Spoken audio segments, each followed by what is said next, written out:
think we learned that the placebo effect is as big as we thought it was. And we've been seeing this in medical therapies and cardiovascular disease for a long time.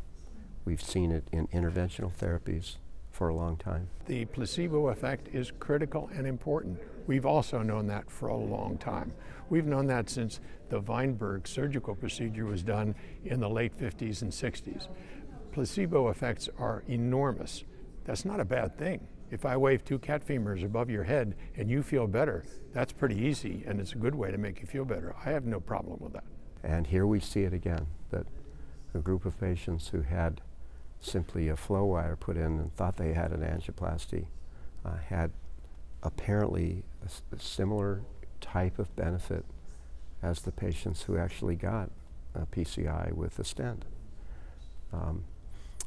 I guess it shouldn't be too unexpected when we look back at some of the previous studies that have included sham placebo, like the Simplicity trial that looked at renal denervation, and boy, there was a powerful effect on blood pressure. And in this one, the classification of angina and exercise time with these patients was very similar to the group that got an angioplasty.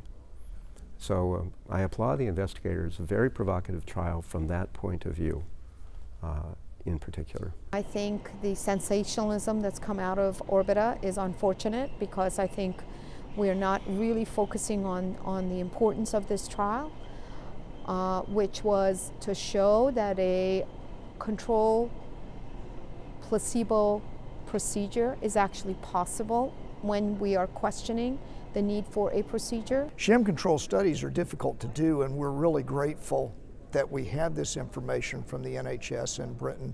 And really, I think this makes us begin to rethink many of our studies with types of intervention.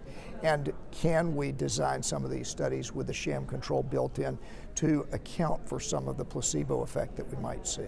I believe that we should be pushing for additional studies to make certain we completely understand the implications of ORBITA, which is a really important study. Candidly, I think it will be difficult to do, particularly in the United States, where we have such large oversight, particularly in academic centers. But we'll see.